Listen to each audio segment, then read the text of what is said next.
Hi, I'm Paul. I've worked in the audio industry for over 4 decades, mostly in sales and marketing positions for various companies, including Polk Audio and Definitive Technology. And today I'd like to take you on a video tour of my two-channel listening room to show you some of the things I did to make the room sound better and of course make my whole system sound better. Let's start with giving you some background on the room. When this house was built in the mid-50s, this space was a one-car garage. A subsequent owner of the house was a psychiatrist, and he converted it into an office. So this room here, he had his desk, he built in some bookshelves and cabinets, and then through that door was the waiting room. When we bought the house, I said, no, this would make a pretty nifty two-channel listening room. And it does have some real advantages as that. Number one, it's really, really quiet. We've got acoustical tile ceiling, and this room is isolated from the rest of the house by a cinder block wall. That's what's on the other side of the bookshelves here. So I can play the system really loud and not get the other residents of the house upset with me. And from my perspective, the great thing about the quiet room is that I can hear more detail because the system, the sound, doesn't have to fight with the ambient noise. So these are great things about this room. Another great thing about the room is this wall here is a nice diffusing wall. It's an irregular surface. And that's great because early sidewall reflections will ruin the imaging and create mid-range coloration. So that's a diffusing wall. The other side wall has a couch on it with a back that's stuffed, and that's a great absorbing surface. And then the blinds above it, hope that doesn't blind you, is a diffuser. So these are great things about the room. All right, what are some not great things about the room? And these are a couple of big ones. Number one are the dimensions. So I measured a width of 14 feet, a length of 16 feet, and that's almost a square.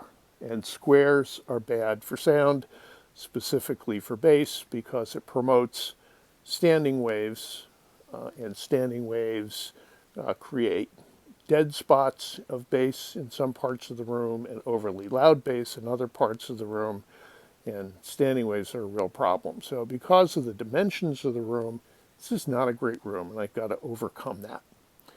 So how do you overcome those kind of problems?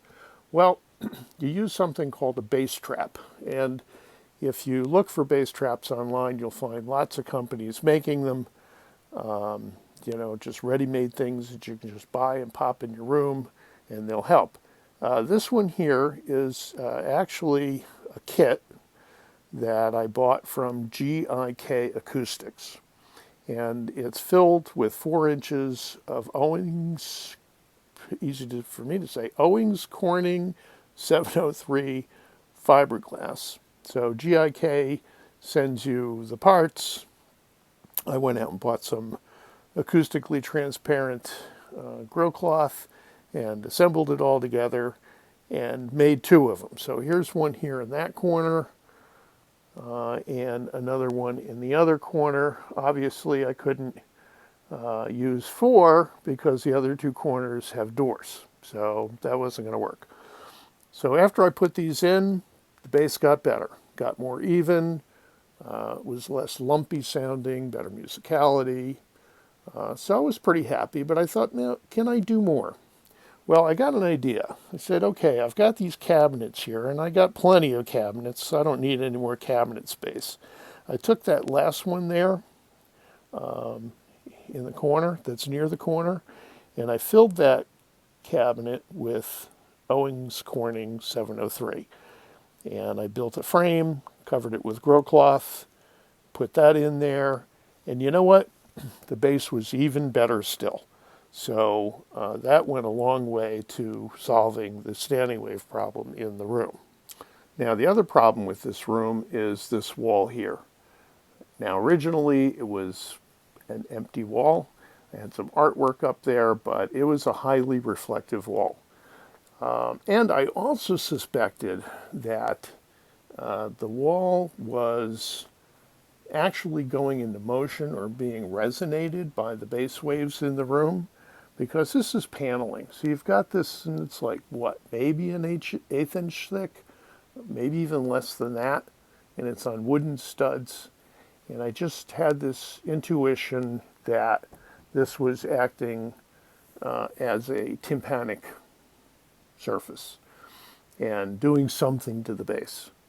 But first I wanted to deal with the reflections, and I didn't want to add absorbing material because I felt like, I've got enough absorbing material in the room. We've got 2 couches, we've got these bass traps, which also absorb at mid and high frequencies. I've got double carpet, got the acoustical tile ceiling. I don't want any more absorptive material in the room because that would make the room sound dull and lifeless. So I opted to use diffusers instead. Now, these are quadratic diffusers, and there are a bunch of different kind of diffusers on the market. Again, you could go buy them, stick them up on your wall, and you're done. I like to make things hard on myself, so I decided to build my own. I'm not going to tell you how I did it. That would make the video too long, but I built 3 of these things. They're 2 feet by 2 feet. And the one on the door just mounted directly to the door.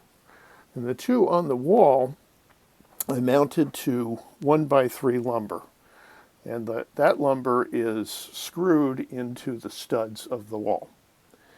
As far as the height, the reason why I picked that position for height, the center point of the diffusing panel is at the same level as the tweeter in the Diapolito array that's in the speakers. So I just thought that's the best height for it. So I made these things, put them up, turned on some music, and I was floored. The difference in sound quality of the system was just enormous. First and foremost was the imaging. Got much, much deeper soundstage that extended well beyond the position of the speakers. The lateral imaging also was fantastic, goes way beyond the position of loudspeakers. It's truly holographic. I mean, just phenomenal imaging. The other thing was the bass got better. I think my theory was right. By attaching the lumber, the 1 by 3s and the diffusers to that wall, we damped the wall. So the wall was damped and moved the resonant frequency of that wall up.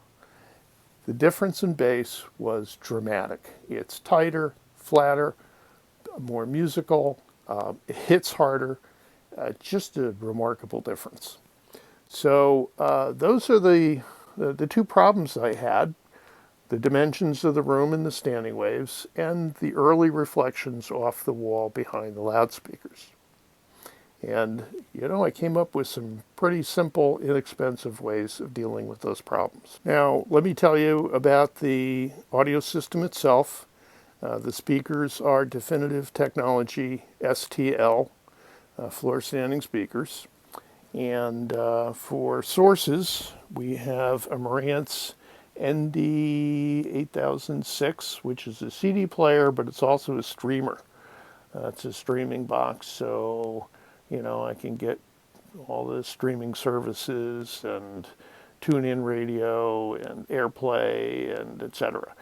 This is connected through the wireless system in the house to a Mac that I use as a music server. So all of my digital music files are available through this piece.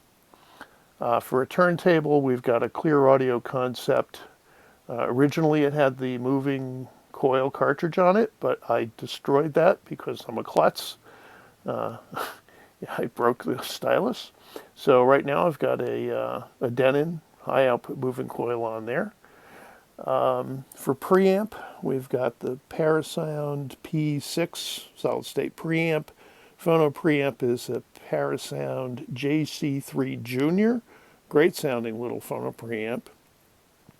And this is a SHIT VDAR, 100 watt per channel solid state amplifier, which is more than enough power for these speakers in this room. Other components here, this is an Onkyo integrated amplifier that runs speakers that are in the kitchen. And this is a beast of a amplifier. It's a Near 3XL, and it's got DSP in it, and that runs a pair of in-ground speakers that are near the patio in our backyard. Those are Near speakers as well. And that, boy, outdoor audio sounds great. Anyway, so that's the system and what I've done with the room, and I hope that this video inspires you to work on any acoustical problems you may have. I think I got a lot of bang for the buck out of this. I could have spent like 10 times more money on upgrading electronics than I did on dealing with these room issues, and I don't think I would have gotten as much improvement in sound as I did by attacking the room first. All right, thanks for watching. Bye.